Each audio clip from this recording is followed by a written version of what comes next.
په دې باوري شه چې مینه او سترې لاسته راوړنې د سترو خطرو په پایله کې رامنځته شوي دي. کله چې له ناکامۍ سره مخ شو باید له ناکامۍ څخه یې زده کړو. 3 اصله باید په ژوند کې عملي کړو: خپل ځان سره مینه لرل، نورو وګړو ته احترام لرل، د خپلو کړنو په وړاندې ځواب ویل. هغه قاعدې باید عملي کړو چې د ماتولو او ټوټه کولو وړتیا یې په ډېر ښه ډول سره ولرو.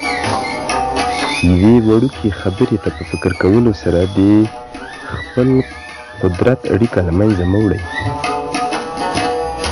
هر کله مو چې په خپله تېروتنه وپوهېدئ د اصلاح لپاره ژر لاس په کار شئ. هره ورځ مو لږ وخت په تنهایۍ سره تېر کړئ.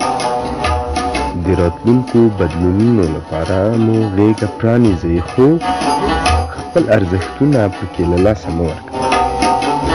په یاد ولرئ چې کله کله غلي پاتې کېدل هم بهترینه ځواب وي. د عزت ژوند وکړئ. د پیرۍ پر مهال هغه وخت کله چې د تیر په اړه فکر وکړو له ژوند څخه بیا ځینې خوند واخلو.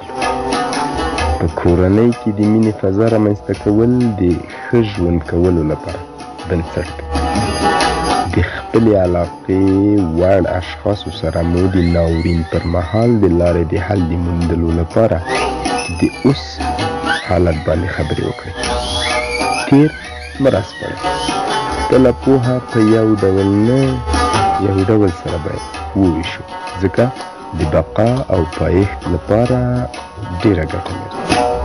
په ځمکه مهربانه شه.